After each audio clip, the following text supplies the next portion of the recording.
Good afternoon, class. We'll begin today by kind of reviewing what we've been learning for the past 3 days in reference to our book that we're reading, The Giver by Lois Lowry. Our main question has been, why is it important to obtain knowledge, to gain knowledge? What is knowledge? How can you obtain it? These are questions you should be asking yourself while we're reading the book to better understand what we're reading and what the story entails. So, Samuel, I'll be asking you, do you recall what dystopia is? A society that suffers. Okay, so in the first two to three chapters that we've been reading, what is one thing that you've noticed, one evidence-based from the novel, that you noticed that describes dystopia? What is going on in the story that you can honestly say, yeah, Jonas is in a community considered dystopian? Why? How? Give me some evidence. Because the rules in the book are very unfair. They're unfair to whom? Joseph and the whole community. Jonas and the whole community. So what rule? Can you give me an example of possible, what rule? What rule? Yeah, and it's okay if you need to use your book to give me a rule from the book that can describe the society as dystopian, because as of right now, we know dystopia means like a large community where people are not, what's the word? I don't want to say not getting along, but what's another word that you could think of?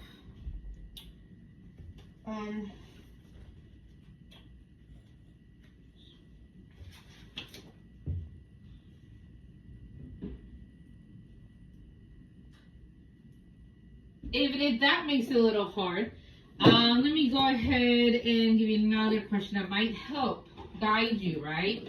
So we talked about dystopia. You already told me it's a place or community, a society that does not get along, right? Mm-hmm. So what is happening in the chapters 1 through 3 that seem unfair or a little different than utopian? We talked about utopian, right? Yes. So in utopian society, what does that look like? Everything is perfect. People get along there. Okay, so they get along. It's a perfect little world. So you managed to give me that. So my question is, what rule does Jonas not want to follow or feel is unfair? The rules there is that not all people at that doesn't know knowledge. She or he feels like they need to know knowledge. So Jonas feels that they need to know, to gain knowledge? To gain knowledge, yes. Not to know, right? I mean, knowledge is knowing, right? Mm-hmm. So how does that connect to our question of the week? Why is it important to gain knowledge? What happens when you know things? You're gonna know what's bad and what's good. So you're gonna know what's bad and what's good, right? Yes. So do you feel like so far in the story, do you feel like the people in the community where they are, do they know what's bad and what's good? Or they're kind of like confused? They're kind of confused. Okay. So my next question for you, class, is what are you confused about so far in the book? Is there a question that's lingering in your mind and you're just like, you know what, this is not right, doesn't seem right? How do you feel about the book? Do you feel like the rules are good? Are they bad? And if so, why? Why would they be considered good rules to have in a community? So you can even put as an example, where you live. We live in a small little community called Metairie. That's our little city, right? Mm-hmm. Do you like the rules here in Metairie? Yes. Do they make you uncomfortable? So you like the rules here. So how do you think Jonas feels in the story? Is he comfortable with the rules? No. No. Okay. Is there anything that's confusing? Not to me. The only thing that's confused to Jones is why people don't know knowledge. So, what do you mean why people don't know knowledge? Or you mean to reinstate why people don't have knowledge? Why do you think Jonas feels like there's something missing? So do you think he's different from everyone? Because is there any more characters in the story Yes. wondering about the rules, or is it just Jonas? There's more people that are wondering about the rules, like Lily, Jonah's sister. So Lily, so Lily does have some questions, doesn't she? Yes. Okay, well, right now we're gonna go ahead and dive in. I'm gonna allow you to open up your computers, and you're gonna go ahead and click on a little YouTube video I put, and it explains to you how to recognize a dystopian society. It's very important to not just hear me, but also see it for yourself in order to understand when I ask you questions in reference to the book, in reference to dystopian and utopian societies. So we're gonna go ahead and click on there. One without war, poverty, and crime. Okay. So, you're not alone. Plato imagined an enlightened republic ruled by philosopher kings. Many religions promise bliss in the afterlife. And throughout history, various groups have tried to build paradise on Earth. Thomas More's 1516 book, Utopia, gave this concept a name, Greek for no place. Though the name suggested impossibility, modern scientific and political progress raised hopes of these dreams finally becoming reality. But time and time again, they instead turned into nightmares of war, famine, and oppression. And as artists began to question utopian thinking, the genre of dystopia. Okay, so one word that I heard in this video is the word oppression. If you don't know the meaning, it's okay. But I want to know, what is oppression? The word oppression, what do you think it means? Like, they have a lot of pressure and, Okay, so they have a lot of pressure. I like that. We can go and roll with that. So when you say, like, pressure, what kind of pressure? Is it good pressure or bad? Bad pressure. Bad pressure. Okay, and what makes you feel that way? Because they had to go to war. War is never good, right? So that's great. So we're going to go ahead and go off of that. Dystopia is a negative place. They talk about oppression, meaning that they're putting pressure upon the people more likely, right? To follow the rules, or else God knows what's going to happen, right? I like that. Let's keep on going. And here we are. Utopia, the not good place, was born. One of the earliest dystopian works is Jonathan Swift's Gulliver's Travels. Throughout his journey, Gulliver encounters fictional societies, some of which at first seem impressive, but turn out to be seriously flawed. On the flying island of Laputa, scientists and social planners pursue extravagant and useless schemes while neglecting the practical needs of the people below. And the Huinum, who live in perfectly logical harmony, have no tolerance for the imperfections of actual human beings. With his novel, Swift established a blueprint for dystopia, imagining a world where certain trends in contemporary society are taken to extremes, exposing their underlying flaws. And the next few centuries would provide plenty of material.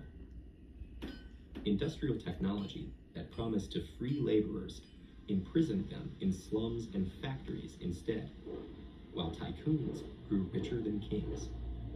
By the late 1800s, many feared where such conditions might lead. H.G. Wells' The Time Machine imagined upper classes and workers evolving into separate species, while Jack London's The Iron Heel portrayed a tyrannical oligarchy ruling over impoverished masses. The new century brought more exciting and terrifying changes. Medical advances made it possible to transcend biological limits, while mass media allowed instant communication between readers and the public. In Aldous Huxley's Brave New World, citizens are genetically engineered and conditioned to perform their social roles. While propaganda and drugs keep the society happy, it's clear some crucial human element is lost. But the best-known dystopia... All right, so you heard it so far, right? Mm-hmm. Dystopia is very negative, not a great place to be at.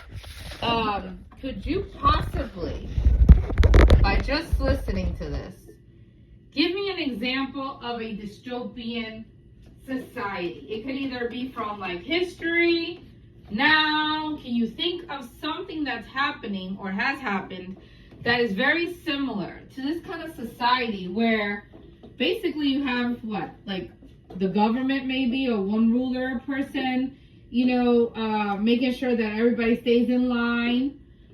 What example?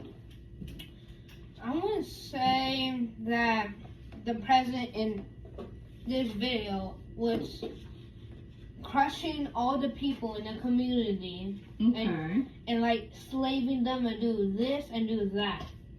So when you say do this, do that, what kind of slavery are you talking about? Like make them to work. So making them work. So, I mean, is that really a bad thing? I mean, you need people to work, but what is bad about how they work? Are they working to gain money? Are they working free? I mean, what's going on? They're forced to work. They're forced to work, right? It's not an option here, right? So that's a good example of oppression. Okay, perfect. So let's go ahead, and I'm going to...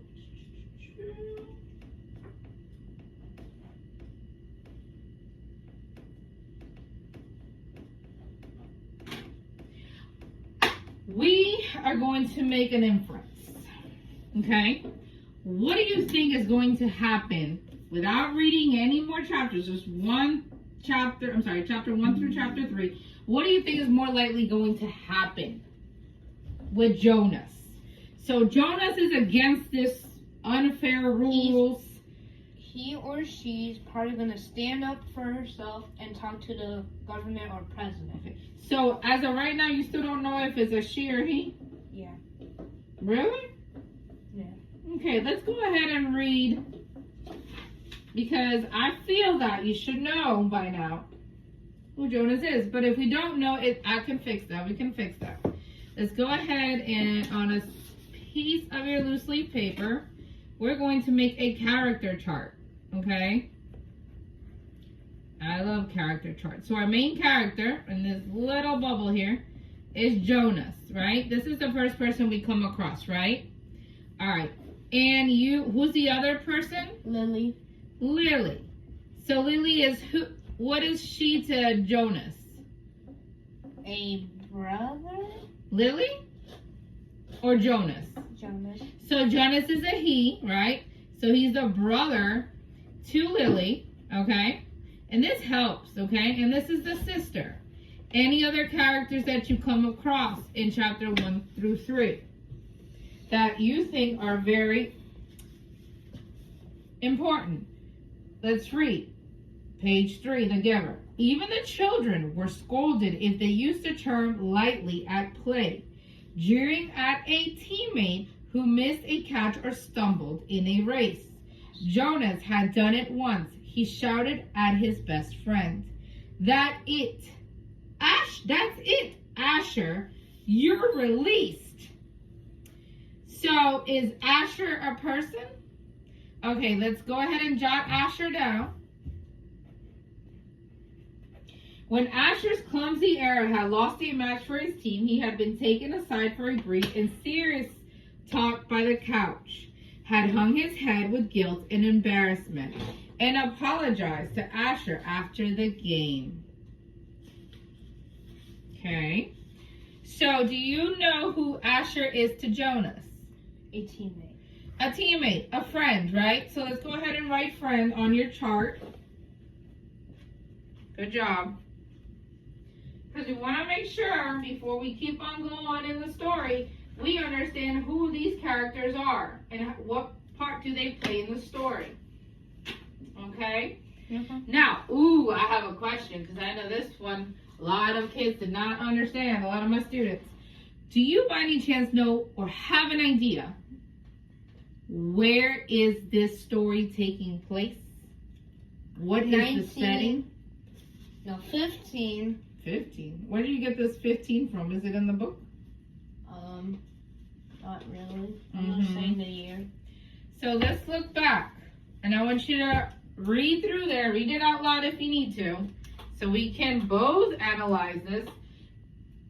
Where is the story taking place? Does it give us a specific place or more of a descriptive one? In December. In December. Okay. So let's go ahead and write. We got a character chart. I'm going to write down here. Setting. Right?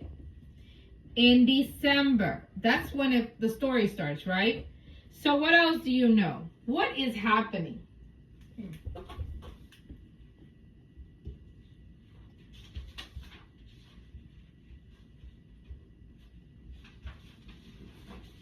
A lot of people are getting into deep, sickening feeling of something terrible about to happen.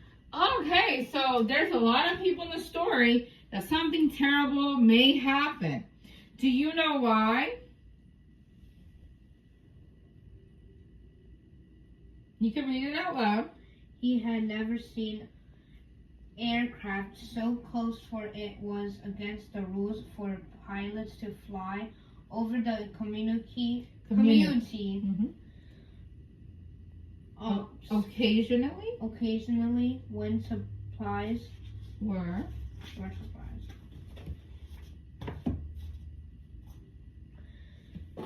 They were delivered by cargo. Mm-hmm. Planes to the landing field across the river. The children rode their bicycles to the riverbank. Watched intrigued the unloading and then the takeoff district to the west, always away from the community. So what's weird about that? What's happening? Well, the aircraft never was so close to the community before. Isn't that strange? So if there was no aircraft ever close by, where do you think this place is?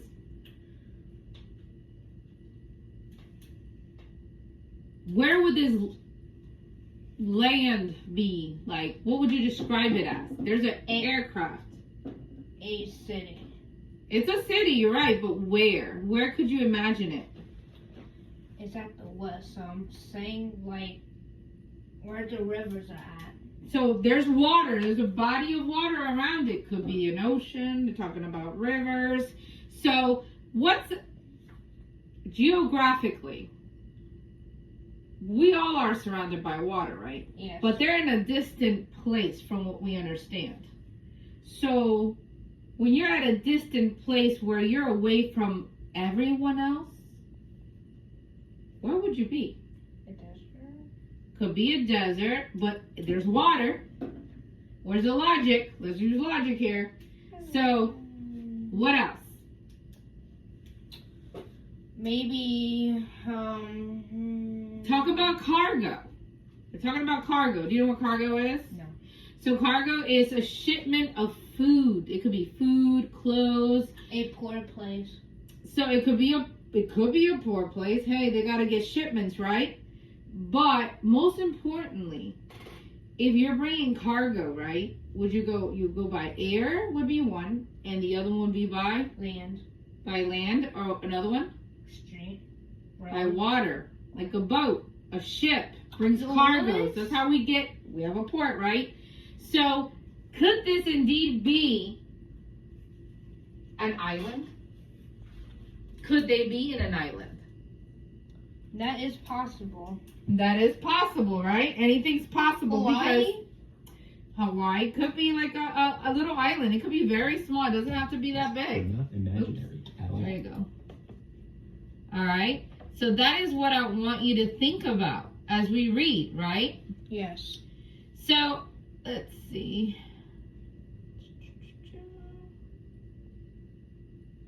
All right.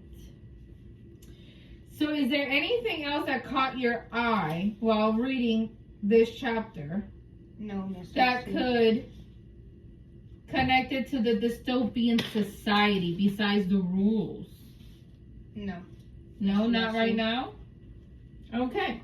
We'll continue to go ahead and read as we annotate our notes. And once we do that, I'll have a few questions for you to answer. And I can go over it with you. Let's see. The questions I have for you. Where is it? Where are my beautiful questions? So if you go to your Google Classroom, you'll be able, oh, there they are. Chapter 1 through 3. I have it in detail. What details from the chapter best help in understanding the dystopian society of the novel? What word choice and connotation about dystopian elements stand out to you? What imagery contributes to the central idea of the chapter? What figurative language communicates a central idea of the chapter? I will give you about 15 minutes. Work at your pace. Don't worry if you can't answer all of them. We will go over it as a class, okay? Make sure you are answering your question and also citing your source. What page did you find it in, okay? Because I need evidence. Got it? All right, I'll leave you to it.